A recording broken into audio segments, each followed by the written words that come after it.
তো গত ১৩ জুলাই আমাদের ইউনিভার্সিটির একজন ছাত্রী চারুকলার সে আমাদের প্রক্টর অফিসে আসে একটা অভিযোগ নিয়ে যে ধর্ষণের অভিযোগ, চেষ্টার অভিযোগ। তো সেই অভিযোগটা আমাদের প্রক্টর অফিসে আসার পর আমাদের প্রক্টর স্যার সহ আমাদের প্রক্টরাল টিমের মেম্বাররা ওটা নিয়ে জরুরি ভিত্তিতে বসেছেন এবং বসার পরে যেহেতু এটা যৌন নিপীড়নের অভিযোগ, সেক্ষেত্রে আমাদের বিশ্ববিদ্যালয়ের একটা যৌন নিপীড়ন সেল আছে, ওটা শুধুমাত্র এই বিষয় নিয়েই কাজ করে।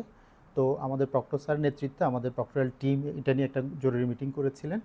তো ওই মিটিংয়ের পরে আমাদের এই যে অভিযোগটা সেটাকে আমরা যৌন নিপীড়ন সেলে ট্রান্সফার করে দিয়েছি এবং ওইটা নিয়ে ওনারা কাজ করছেন অলরেডি।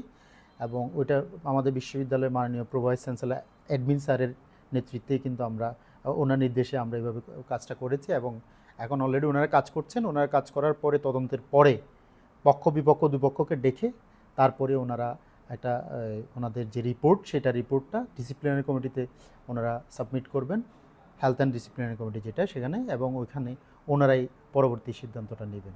এখন বিশ্ববিদ্যালয়ে প্রচলিত নিয়ম অনুযায়ী যে বিশ্ববিদ্যালয়ে যে প্রচলিত নিয়ম, অপরাধ যদি প্রমাণিত হয় সেক্ষেত্রে বিশ্ববিদ্যালয়ের যে একাডেমিক শাস্তি, সে একাডেমিক শাস্তির দিকে বিশ্ববিদ্যালয় অবশ্যই যাবে।